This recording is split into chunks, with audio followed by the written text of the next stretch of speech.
Good evening. Welcome. I'm delighted to be here to welcome you to this very important professorial inaugural lecture. We're really delighted that Professor Peter Lavender is going to be speaking to you tonight, and it's delightful to see so many of you here. Now, I usually hand out prizes for the person who's travelled the farthest.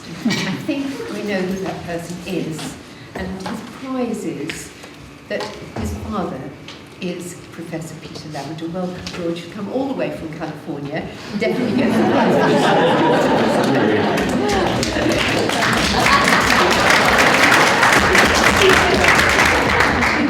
Particularly painful as he's leaving tomorrow. But luckily, into a warmer climate. And also, I gather we've got somebody here from Stirling, is that right? Can we just see who's these? Welcome, and congratulations for travelling all the way across the border.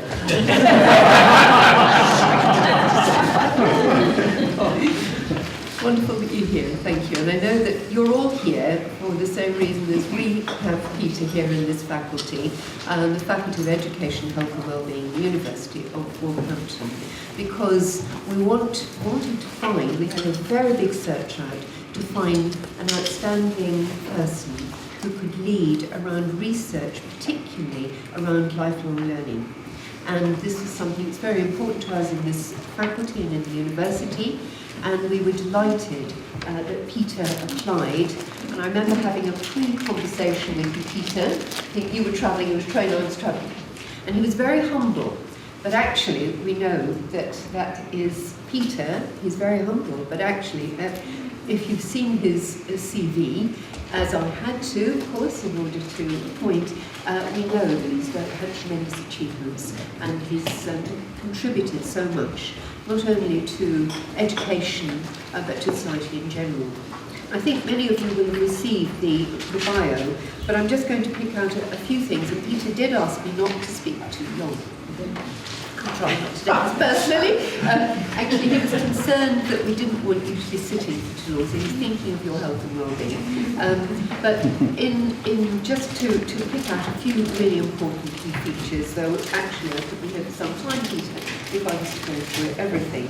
I think the first thing to say really is that Peter was appointed to the university just over a year ago now as Professor of Education in the Faculty of Education, Health and Wellbeing.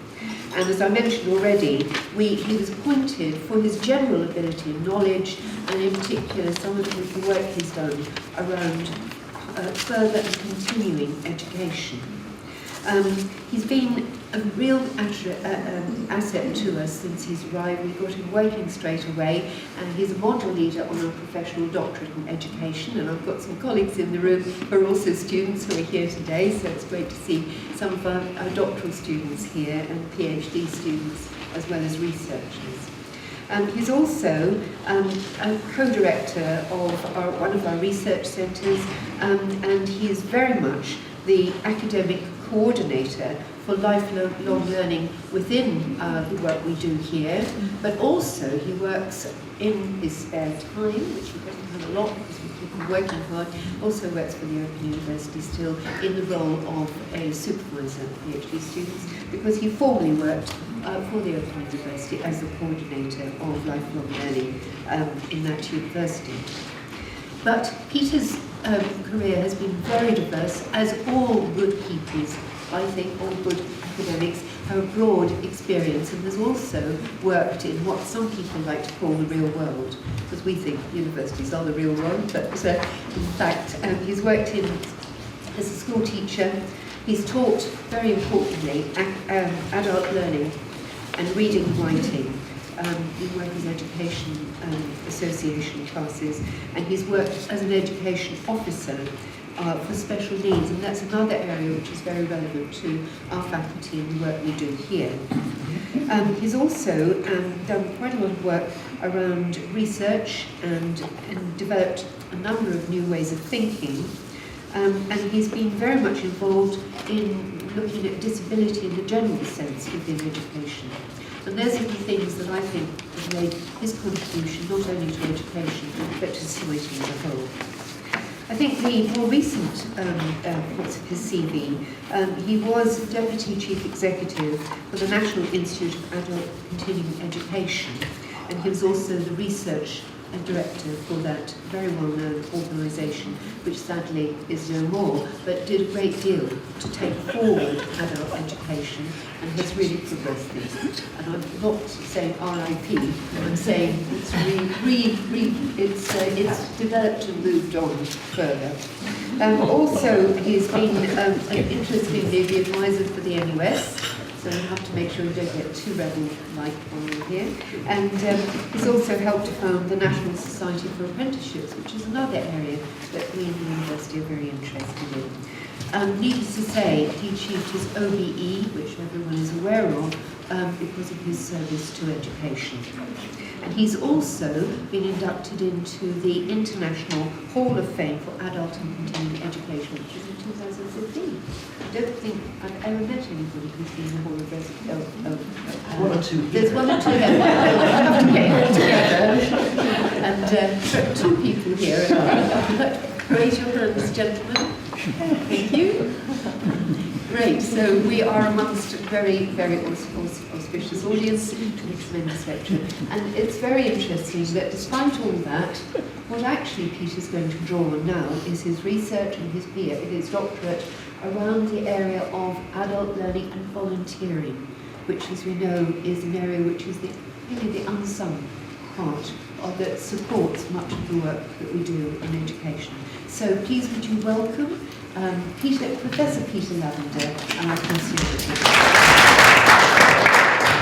over. Thank you very much indeed, Linda, and that was embarrassing but warmly said.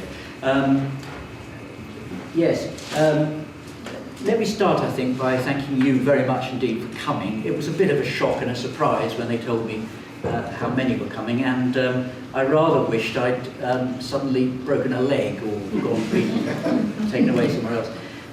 Because as those of you who've done it before will know, inaugural lectures are pretty terrifying experiences, and I was reminded of that when one of my family coming in said, "Cool, this is intimate. You could see the whites of their eyes." So there you go, that set me up. I hope this won't be an indulgent ramble. If it does, I can reassure you that it won't last long as it might have done. Some people in my family do go on a bit, give them half a chance. It's all in the genes. They've got a lot to put up with. I learned early on that it didn't matter if you were wrong, though. You just had to say things with such certainty that people believe you. And before I begin, I want to thank those who contributed to where I am, really. First, friends who put up with me for going on for years about volunteering. My colleagues who remain welcoming and enthusiastic in spite of everything. And our students, some of whom are here tonight, who are tired of hearing long stories about research. And my family, who are surprised that I'm here at all. I'm blessed in having a family that's got great critical skills, which have been an enormous help to me. They decide which shirt you should wear, what's wrong with your speech, and what you should do about it. But talking of families, I wanted to just introduce you to this little photograph from the family album. Notice the sloped shoulders. This is 1955. I just thought those of you are calculating. Notice the sloped shoulders, going to Sunday school, trudging along, 4 years old. My first experience of organised religion and organised education, and I don't recall volunteering for a single bit of it. Anyway, that I think says a lot. And is it volunteering? I don't know. I don't ever remember agreeing. I want to touch on volunteers and the nature of volunteering in educational contexts. I want to show that they're sometimes recruited out of necessity, but not really welcomed. And I want to touch on how they're perceived in social policy terms. I'll finish with a review of what it might mean for education. What seems like a long time ago now, I worked as an adult education literacy tutor in Bristol for the Workers' Educational Association. The students were almost all men, Some, like the senior caretaker for the Education Authority, had rich life stories which they shared, afterwards writing their autobiographies, which we published. Others were moving from job to job, on building sites or in cafes, wherever they could blag work. All of them unqualified, but very skilled, numerate and canny. Their stories of missed opportunities in schooling, blaming themselves for somehow being missed, intrigued me. But what surprised me most was their lack of anger towards a system that had failed to notice them. It was like a door opening for me, and their experiences made me interested in research. My 3 years as a WA tutor opened 3 other doors. First, one about how adults learned. I discovered the hard way about using the language and the learner's own experiences to make an adult curriculum. But most importantly, and wherever possible, connecting writing and reading, reading the word and the world, as Paulo Freire would have said. The second, a quality door, drew me in as trainer, organiser in literacy work, a researcher and activist in adult education, and an inspector in post-compulsory education. I'd always enjoyed teaching, but adults brought different challenges, and how we could improve the quality of their learning experience intrigued me.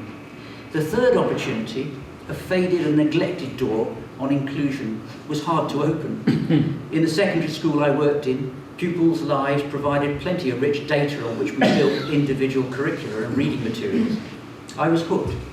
Later, researching for and advising on Professor John Tomlinson's inquiry into disabled students in FE in the late 90s, I found the concept of inclusive learning provided a revolutionary way of looking at education for students with special educational needs or disabilities. And like many revolutionary things, the concept was simple and powerful. But the fourth door for me was completely unexpected. Through this door stepped an extraordinary range of people who came to me as literacy volunteers. Some of them went on to careers in education and administration, others to work in social care or health. What intrigued me was why. What made them volunteer? What kinds of satisfaction did they get from the experience? If we knew why they volunteered, could we match the motives to the satisfactions, and in that way manage them a great deal better? The volunteers ranged in background and purposes, some politically committed, others just said they wanted to help the campaign. And we trained them in very large numbers and put them to work. We didn't have much option. Thanks to voluntary sector and BBC Energies from 1975 onwards, over 100,000 volunteers came forward across the UK to help. On the Move included film clips every Sunday evening from 1975, with a young Bob Hoskins in the first starring role as lorry driver's mate. At this point, I did think you might want the tune. On the move, one or two of you, older ones, will remember that. The series pushed a strong single phone referral number. The impact was extraordinary and the numbers quite impressive. The assumption was that trained volunteers working with a paid tutor could crack the adult literacy problem, estimated at 2.5 million adults in England and Wales. The latter was a sad underestimate of the challenge. Suddenly, the rather staid world of adult education had new questions. Was it better to learn in groups than on your own? Some education providers matched individual volunteers with adult students and had tuition going on in thousands of front rooms. Could the volunteers be turned into professional educators in 12 hours of training? What kinds of pedagogies work best? What does to be literate mean? It was made clear in many areas that this new educational provision didn't fit the usual models. For example, half the local education authorities in the UK charged a fee for this adult education. Some expected people to stand in line and enrol, and the volunteers weren't like professional tutors. They needed pre-service training and had to be managed. Remedial reading teachers came forward in large numbers. They found evening class earning opportunities, but had to be persuaded away from early years schemes like Royal Road Readers, Janet and John, or Sound Sense. Some of them may be familiar to one or two of you here. By the way, when I arrived in Norfolk to do some work on adult literacy there, I found a new source of income for the adult literacy scheme by selling to schools all of the reading schemes I found on the shelves intended for adults. The volunteers, though, were a fascinating mix of people They were a bit different from volunteers from the volunteer bureaus in the same region. They had a slightly more advantaged education, and for many of them it was their first experience of organised volunteering. I couldn't help noticing that the volunteers made us think differently about adult education and how it should be done, about the nature of shared learning, and about how the teaching of reading and writing should go on. My first group of volunteers included Hannah, a young politics graduate who developed a passion for Paulo Freire's work. She was the one who helped me understand that a language experience approach was not an optional extra in addition to phonics or look and say, but the only approach possible. There was Carol, who said it was a shame that anyone could miss out on reading great literature, and Arthur, who said that anyone who could read had a moral duty to help others who couldn't. The more I asked people why they wanted to help, the more interested I became in the connection between their reasons for volunteering and the satisfactions they received from doing it. Someone said I should stop asking all these questions and do some proper research about it. That's why today I'm not talking about disability, inclusive learning, quality assurance or adult education really, but about volunteering or organised altruism. It became a topic of research I keep returning to, partly because in every corner of education, volunteers can be found. The educational and social benefits need understanding, and volunteers are an attractive idea for policymakers. One of the most interesting things about research is that you find yourself in the most unexpected places. At the University of East Anglia in the 1980s with Lawrence Stenhouse's Centre for Applied Research and Education, I learned what a research community might feel like. For the first time, I found that sharing my curiosity about what made people do things for other people in education wasn't so weird. 4 key themes emerged from my work on volunteers at that time. First, early research work on motivation. Second, the nature of volunteering as citizenship. Third, volunteering as social capital. And lastly, how volunteering had been seized on by governments as a means to an end. My research on volunteers since the 1980s found that they were usually a necessary condition for funding. They were needed to meet the requirements of thousands of adult learners. They brought new people into teaching adults for the first time. But I also noticed that managers found volunteers uncomfortable. For example, few managers appreciated that the volunteers were learners too. Some were suspicious of volunteers without an obvious instrumental reason for volunteering, and they were very keen to screen and train them, to turn them into paraprofessionals. Very little research looked at the experience of volunteers working in education, and even less from a volunteer's perspective. This is curious, since Paulo Freire's work was relatively well known in adult literacy circles. Perhaps we simply missed the fact that volunteer student teachers were central to his strategies in Chile, Nicaragua, Brazil. In a study, the reasons why people volunteer are many and fascinating, as Richard Titmuss in the 1970s observed in his classic study of why people give blood. He found many different reasons for volunteering: a wish to give something back in return for receiving blood, those who thought it improved their health in some way, those who felt that it contributed to making society a better place,